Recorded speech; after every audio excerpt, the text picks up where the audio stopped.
그 아까 선생님 저보고 이야기하는 그 부분 이야기하기 전에 저도 그 자유민주 조금만 말씀드리도록 하려고 하는데요. 이 자유민주를 고집하는 것의 자유는 반공인 측면도 있지만 저는 친자본, 그 친자본의 내용은 재산권의 문제라고 저는 보고 있습니다. 그러니까 일본의 극우 세력들이 자유주의 사관 이야기할 때 그 자유하고 같습니다. 이 자유는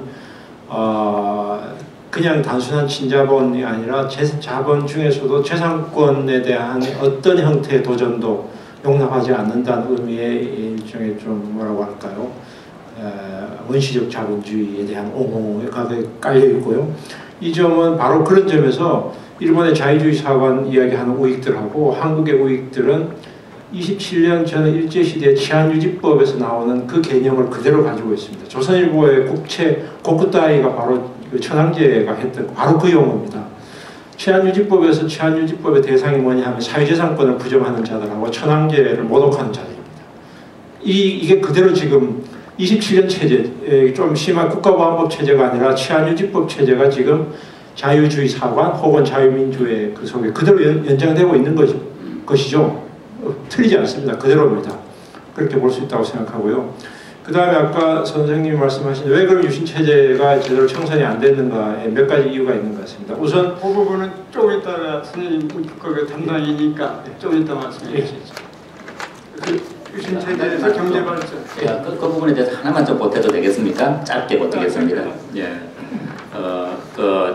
저도 적극적으로 자유민주주의 이제 그 부분에 동의를 하는데요. 그런데 그 일본까지 저는 지금 이쪽에서 그 일본을 보기보다는 예를 들어서 하이에크라든지 그쪽의 그 의견을 끌어들이고 있지 않는가. 하이에크식의 생각은 자유주의와 민주주의는 적대적인 관계입니다. 이때 말하는 자유주의는 이제 재산권이고요.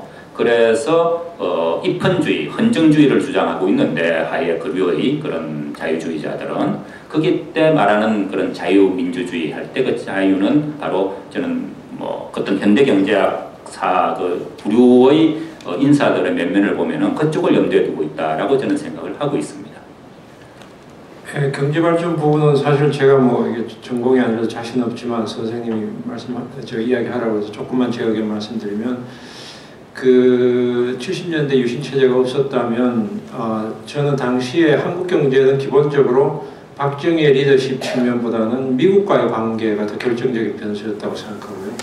미국이 한국의 반공기지로서의 안보 우산, 일본에 대한 핵우산, 한국에 대한 안보 보장, 그 속에서의 한국 경제를 일정한 정도 발전시켜야 될 필요성과 한국에서 경공업화 이후에 나온 생산물을 미국에서 구매를 하는 이른바 수출 전략 자체는 미국과 당시의 동아시아의 국제분업 관계 속에서 만들어진 것이기 때문에 이것을 그 유신체제 혹은 리더십의 문제로 해석하는 것은 전체적인 당시의 동아시아 정치 경제에서는 좀 부차적인 거다라고 보고 있고요.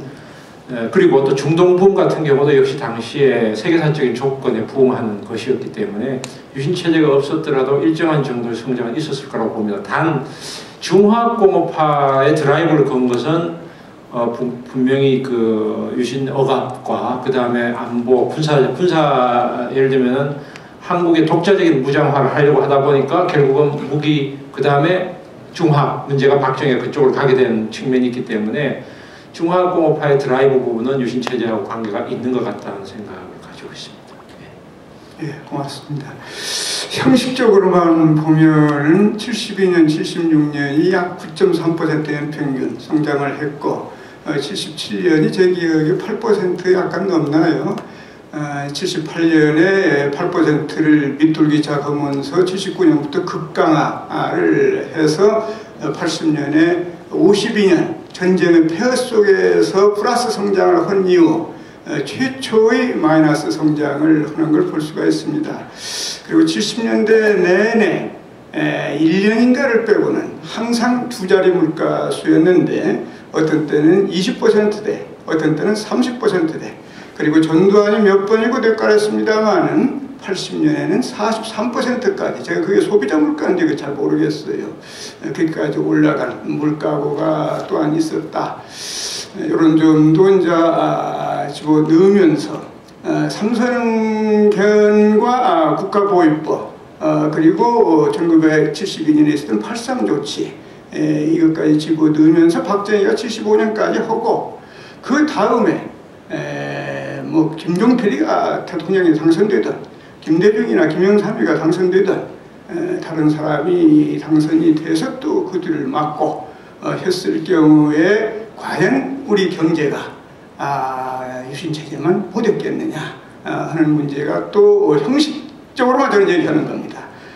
생각할 수도 있겠고 이제 정치야 사회가 노동 문제 다른 여러 가지 부문을 다루는 사람들은 그것과 연관시켜서 유신체제의 경제학을 또 말씀하실 수 있을 겁니다.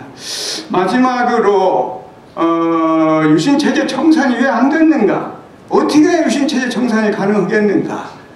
이 부분을 김동준 선생님 그리고 김정은 선생님도 조금 말씀해 주시고 한인섭 선생님 이렇게 말씀하시겠는데 먼저 한인섭 선생님이 좀 말씀해 주셨으면 좋겠습니다.